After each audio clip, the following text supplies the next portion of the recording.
বন্ধুরা আজকে এক্সেলে কয়েকটা ট্রিক্স দেখাবো। এই ট্রিক্সগুলো যদি আপনি এক্সেলে জানেন তাহলে কিন্তু আপনি অনেক এক্সপার্ট লেভেলের একটা কাজ করতে পারবেন।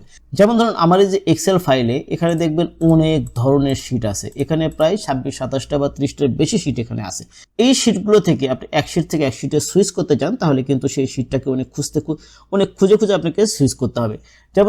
যেমন ধরেন এখানে যদি আমি অ্যারো চিহ্নতে যাই, অ্যারো চিহ্ন যাওয়ার পরে এখানে অনেকগুলো শিট আছে। আপনি যদি কোনো শিটে আসতে চান তাহলে সেই শিটে হবে অ্যারো চিহ্ন ক্লিক করে কিন্তু আপনাকে সেই শিট বের করে এনে সেই শিটে ঢুকতে হবে।